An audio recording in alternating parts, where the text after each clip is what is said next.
This is my long-term review of the NITECORE NU25 from Lightsmith with the ultralight headband upgrade.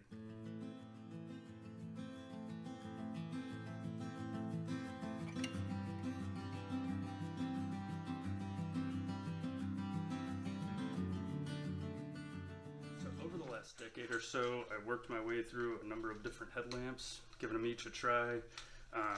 Some I used for a really long time, some were cheap, some were pretty expensive, I guess. But ultimately, going through headlamps and a number of different flashlights with clips for putting them on your hat, a lot of different NITECORE lights, rechargeable, ones that you have to replace the battery in, side tap, twist on and off, buttons and all that, just trying all different options before I ultimately landed on the NITECORE NU25. Alright, so I've seen a number of reviews popping up of people just starting to get the NU25, so I figured it would be a good time to go ahead and just look at some of the things that I like about it and how it's worked out for me over the last year or so. First off, from Lightsmith, it automatically comes with this bungee ultra lightweight cord, and it's just kind of woven in through the clip on the back. It does have the adjustability to go up and down, and then there's just a little cord lock there so that you can tighten it to your head and loosen it up when you're ready to take it off. I do have to say this came with a like a mini cord lock. It was pretty cheesy, so I did end up swapping that out to a micro cord lock from Z-Packs, which just gives a lot more biting power and keeps it from slipping as easily. Definitely helped out, so I was happy with that decision. All right, some of my favorite things about it are absolutely it's rechargeable. Just a little kind of rubber cover there, and you can plug it into your battery bank and charge it up. It takes about 2 hours to charge it up when it's fully burned out. I love that it has different light options. A lot of the ultralight headlamps and flashlights will have just a couple of light options. This actually has 3 different LEDs and main light, and then it has a smaller white light and a red light option, which I think is really nice, especially moving around camp in the middle of the night, or having to get up early in the morning to get going, and having that kind of more or less abrasive red light is it's just a nice feature to have, and I certainly appreciate it. I definitely love that it comes in even lower than what Lightsmith lists it on their website at. On my scale, it comes in at 1.12 ounces, and they list at 1.17, so that's actually a good variance in. Alright, before I go over some of the lighting modes, I just want to take you over to Lightsmith's website and show you where to find this and how easy it is, what some of the options are with it, and then we'll take a look at the different functions of the light. Okay, we're going to head over to lightsmith.com and just scroll down, click on gear, and then lighting. And it's one of the first options here at the top.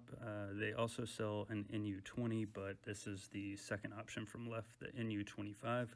It comes, like I said, automatically with the ultralight headband, and you can actually pick if you get the light headband and the wide headband, or just the headband if you already have the light.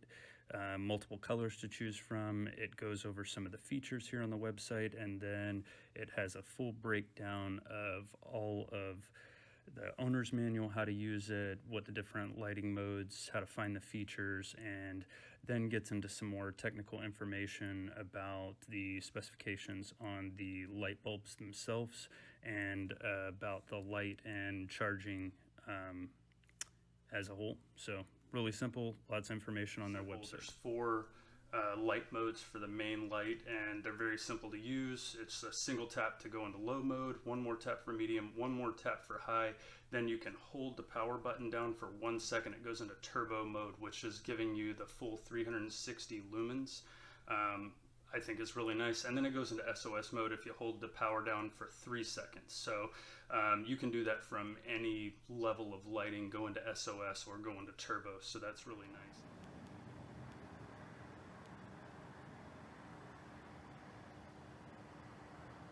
And then there's a separate button next to that with an R on it. That's gonna work your red light.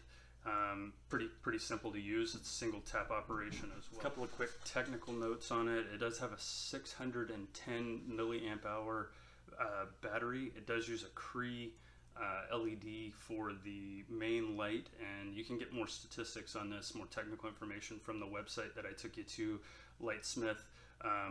It's a really cool website. They have a ton of good stuff, so it's a good one to just look around. A lot of little things you don't always think about. So one of the other really cool features that I absolutely don't want to miss on this is the battery power level. You can check that. Just hold down the red light button for 3 seconds. The charging light will flash 3 times if the battery's above 50%, 2 times below 50%, and 1 time if you're at 10% or lower.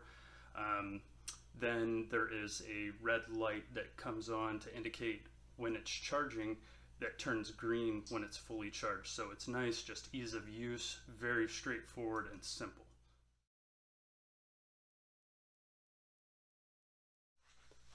So this is really just a long-term look at the NU25, so I don't want to get into too much of a comparison type conversation on here, but just one of my favorite Nitecore lights is, I believe this is called the Thumb, and it has the adjustable head on it.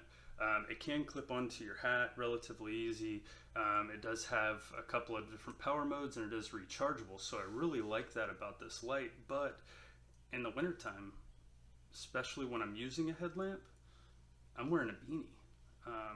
I could clip this on a pocket of my shirt like that, but what if I'm wearing a jacket that doesn't have a pocket in it?